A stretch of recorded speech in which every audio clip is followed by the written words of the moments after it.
Hello six learners and welcome to शब्द intro pass seekers. मेरा नाम है योगेंद्र और ये है हमारी इंटरव्यू सीरीज। और इस पर्टिकुलर वीडियो में ना हम करने वाले हैं कोई सवाल और ना ही पूछने वाले हैं उसका हम जवाब। जी हाँ, और इस पर्टिकुलर वीडियो में हम लोग डिस्कस करने वाले एक बहुत महत्वपूर्ण पहलू आपके इंटरव्यू का, और ये कह लीजिए कि उसके बिना आपका इंटरव्यू हो ही नहीं सकता। जी हाँ, मैं बात कर रहा हूँ आपके रेज्यूमे की, आपके सीवी की। यस, यदि आपसे मिलने से पहले आपके एम्प्लॉयर मिलते हैं आपके रेज्यूमे से, अगर आपका रेज्यूमे नहीं है इफेक्टिव, नहीं वो बुलाएंगे आपको इंटरव्यू के लिए, तो आपके लिए बहुत महत्वपूर्ण है, इम्पॉर्टेंट है कि ये जानना कि इफेक्टिवली हम रेज्यूमे को कैसे डिज़ाइन कर सकते हैं। जैसा कि मैंने आपको लास्ट वीडियो में भी बताया था कि मैंने हाल फिलहाल में लिए हैं 400 मॉक असेसमेंट, और उसके बेसिस पे ही, उसके एक्सपीरियंस के बेसिस पे ही मैंने सोचा कि चलो वीडियोस बना लेते हैं। और उसमें बहुत सारे एरर्स थे मेरे पास जब उनके रेज्यूमेज आए। सो इस वीडियो में हम लोग डिस्कस करने वाले हैं कि कॉमन मिस्टेक्स लोग क्या कर देते हैं और इफेक्टिवली हम डिज़ाइन कैसे कर सकते हैं अपने रेज्यूमे को। अगर आपको जानना है कि हम इफेक्टिव रेज्यूमे कैसे डिज़ाइन कर सकते हैं तो कहीं मत जाइएगा, बने रहिए हमारे साथ। मिलते हैं एक छोटे से ब्रेक के बाद।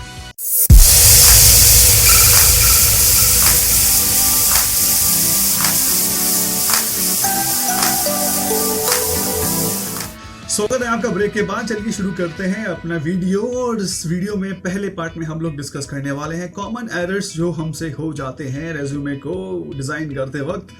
Alright, let's get started. So let's discuss the error number 1, and that is grammatical errors. Yes, my dear students, make sure whenever you make your resume, you design your resume, उसमें grammatical errors नहीं होने चाहिए। और जैसे grammatical errors आते हैं कहीं ना कहीं नेगेटिव इंप्रेशन पड़ सकता है, राइट, एंड अननोइंगली भी हो जाते हैं हमसे। तो जब भी ध्यान रखें आप अपना रेज्यूमे डिज़ाइन करें, उसमें ग्रामेटिकल एरर नहीं होने चाहिए। अगर आपको लगता है आपकी ग्रामर उतनी स्ट्रॉन्ग नहीं है तो आप हेल्प ले सकते हैं अपने फ्रेंड से, और ऑनलाइन सॉफ्टवेयर भी अवेलेबल है जिनका आप इस्तेमाल करके चेक कर सकते हैं कि उसमें एरर है या नहीं है, राइट। बहुत इंपॉर्टेंट पहलू है, तो ग्रामेटिकल एरर नहीं होने चाहिए।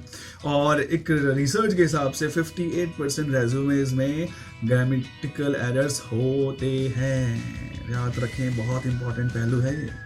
Error number 2, submitting incorrect information. जी हाँ, काफ़ी स्टूडेंट, काफ़ी पार्टिसिपेंट इनकरेक्ट इन्फॉर्मेशन उसमें सबमिट कर देते हैं। फॉर एग्जांपल आपका ईमेल एड्रेस शायद वो एक्टिव ना हो, आपने जो सेल फोन दिया है वो उसका नेटवर्क इशू हो। ध्यान रखें जब भी आप इंफॉर्मेशन शेयर करें उसमें सारी इंफॉर्मेशन करेक्ट होनी चाहिए, इनकरेक्ट नहीं होनी चाहिए। और you need to be honest in your resume. जी हाँ, it's not about your contact details. Whatever information you are submitting, every single information has to be correct and true.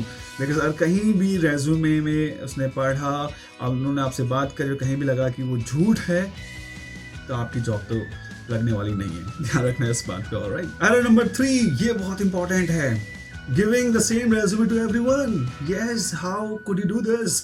Because हर company की requirement अलग होती है, skills requirement अलग होता है, तो आप अपना एक रेज्यूमे हर कंपनी को कैसे दे सकते हैं? तो ध्यान रखें जब भी आपके पास जॉब रिक्वायरमेंट आती है, सो जीडी आप पढ़ते हैं जॉब डिस्क्रिप्शन, तो मेक श्योर उसको जब आप समझ लें उसके हिसाब से अपना रेज्यूमे डिज़ाइन करें, राइट। ऐसा ना हो कि इन जनरल हम लोग यही करते हैं, हम एक रेज्यूमे बनाते हैं और फिर हम उसी को शेयर करना शुरू हो जाते हैं, जबकि हर कंपनी की रिक्वायरमेंट अलग होती है। तो ध्यान रखें सेम रेज्यूमे हर कंपनी को ना दें। Error number 4, being wagyu. Being wagyu का मतलब क्या होता है? इन्फॉर्मेशन तो आपने ऐड करी बट वो क्लियर ही नहीं है, वो क्लियर ही नहीं है। फॉर एग्जाम्पल एजुकेशन कॉलम में हम लोग जब डिस्कस करते हैं I have done my BTech in computer science, but computer science के अंदर एग्जैक्टली आपने सीखा क्या? I have done diploma in computers. Computer तो बहुत बड़ा वर्ड है, उसके अंदर एग्जैक्ट स्पेसिफिक स्किल्स क्या आती हैं आपको। सो ध्यान रखें आप जो भी इंफॉर्मेशन रखें वो वैग्यूनिक क्लियर होना चाहिए। एम्प्लॉयर HR को पढ़ने के बाद बहुत क्लैरिटी मिल जाना चाहिए, what skills you have, what potentials you have, right. Error number 5 है इनकरेक्ट फॉर्मेट। हम जी हाँ इनकरेक्ट फॉर्मेट की मैं बात कर रहा हूँ। बहुत सारे स्टूडेंट्स क्या कर लेते हैं, वो बहुत मल्टी कलर फॉर्मेट्स का इस्तेमाल करते हैं, बहुत सारे मल्टी कलर्स फॉन्ट्स इसमें इस्तेमाल कर लेते हैं। ध्यान रखें ये एरर्स आप ना करें बिल्कुल भी। वो आपका ऑफिशियल डॉक्यूमेंट है, उसको जितना सिंपल रखेंगे उतना बेहतर रहेगा। ये शादी का कार्ड नहीं है, बर्थडे कार्ड नहीं है, तो इसका आपको रखना है ध्यान। तो ये बहुत कॉमन मिस्टेक्स हैं जो लोगों से हो जाती है, right. Alright, so let's talk about what are the tips which you can follow to design your resume. So tip number 1, emphasize result. Yes, जब आप अपना resume बनाएं तो आपका result oriented resume होना चाहिए. And what is the result? क्या result चाहिए आपको? जॉब चाहिए, और जॉब के लिए आपको इम्प्रेस और इन्फ्लुएंस करना पड़ेगा एम्प्लॉयर को, और वो पीस ऑफ डॉक्यूमेंट ये शो करता हो कि जो स्किल्स एम्प्लॉयर ढूंढ रहा है वो पर्टिकुलर आप में है, जिसके लिए किसका सहारा लेता है वो रेज्यूमे का. ऑलराइट, टिप नंबर 2 में क्या करना है आपको? B concise and point two point. Yes, अपने रेज्यूमे को बहुत स्पेसिफिक बनाए, पॉइंट टू पॉइंट लिखे. जितनी इन्फॉर्मेशन आपसे मांगी जा रही है उतनी इन्फॉर्मेशन आप दें, इसका ध्यान रखना है. Alright, tip number 3, use keywords. Yes, my dear friends, my dear students, use keywords. What are the keywords? Especially जो job description में skills mention होती हैं, जो बार बार words repeat हो रहे होते हैं, right? Soft skills, आपसे जो skills मांगे हैं, technical skills, जो keywords वहाँ पे use होते हैं, वो same keywords आपके resume में होना चाहिए. समटाइम्स हमने देखा है कि हम लोग रिटन एग्जाम में अपीयर होते हैं, वी राइट अ लॉट, हम बहुत लंबा लिखते हैं, उतने अच्छे नंबर्स हमको नहीं आ पाते, क्योंकि जो भी एग्जामिनर होता है उसके ब्रेन में ऑलरेडी कुछ कीवर्ड सेट होते हैं और वो एग्जैक्टली उन कीवर्ड्स को वो ढूंढ रहा होता है. अगर कीवर्ड मिल जाते हैं वो बोलते हैं हाँ this is what I was looking for, और कीवर्ड नहीं मिलता तो लगता है no this is not what I was looking for. Alright, even it happens with our taste, right? Humans जब भी हम कुछ खाना खाते हैं, पिज़्ज़ा, बर्गर, हम ऑलरेडी प्री सेट है अपने टेस्ट को लेके कि हमें किस किस्म का बर्गर पसंद है, किस किस्म का पिज़्ज़ा पसंद है, और जब हम पिज़्ज़ा खाते हैं और सेम जब टेस्ट मिल जाता है we feel good, right? It's human psychology. So जब अपना रेज्यूमे बिल्ड करें तो उसमें जो कीवर्ड्स ध्यान रखें. टिप नंबर 4 को सबसे पहले अपने रेज्यूमे में स्किल्स को मेंशन करना होता है. इन जनरल हम लोग क्या करते हैं, हम स्किल्स को बहुत नीचे मेंशन करते हैं, जबकि एम्प्लॉयर सबसे पहले चीज़ जो ढूंढ रहा होता है वो आपके स्किल्स होते हैं. तो ध्यान रखें स्किल्स आपके टॉप में होने चाहिए, बिकॉज वही चीज़ें हैं जो ढूंढ रहा होता है, right? And let's talk about tip number 5. Tip number 5 में क्या करना है कि आपका जो रेज्यूमे है वो बहुत अपीलिंग होना चाहिए in terms of information. It should not be like कि इन्फॉर्मेशन तो बहुत है बट वो अपीलिंग नहीं है.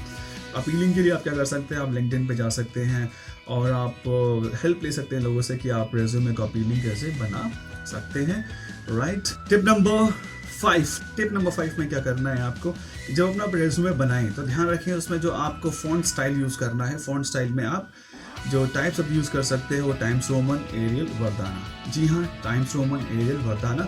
और फॉन्ट साइज़ की आप बात करेंगे तो आपकी जो हेडिंग है वो 14 होना चाहिए मेन हेडिंग, और जो सब हेडिंग है वो 12 होना चाहिए. तो इसका रखना है आपको ध्यान. और ध्यान रखें पर्सनल डिटेल जब आप उसमें मेंशन करते हैं तो उसमें बहुत स्पेसिफिक इन्फॉर्मेशन को ऐड करें. For example your passport number, right? और आप अपना डेट ऑफ बर्थ मेंशन कर सकते हैं, राइट? एंड लैंग्वेजेस आपको जो आती हैं, और मेक श्योर आप सबसे पहले अपनी नेटिव लैंग्वेज को लिखेंगे. For example Hindi, English. आप इंग्लिश हिंदी ना लिखें, राइट? तो इसका आपको रखना है ध्यान.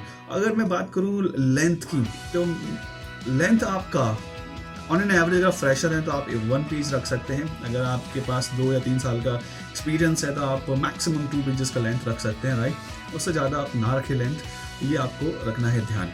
तो ये था हमारा रेज्यूमे पे वीडियो. अभी हम एक और वीडियो अपने लेकर आएंगे जिसमें आपको पूरा स्टेप बाय स्टेप डिज़ाइन करना सिखाया जाएगा. तो तब तक आप ये वीडियो देख लीजिए ताकि आपको बेसिक आइडिया हो जाएगा. नेक्स्ट वीडियो में मैं आपको बताऊंगा कि पूरा resume from top to bottom हम कैसे बना सकते हैं. Thank you so much for watching this video, and let us know in the comment section कि ये वीडियो आपको कैसा लगा. Alright, we will be back again with one more video. Stay happy, keep learning.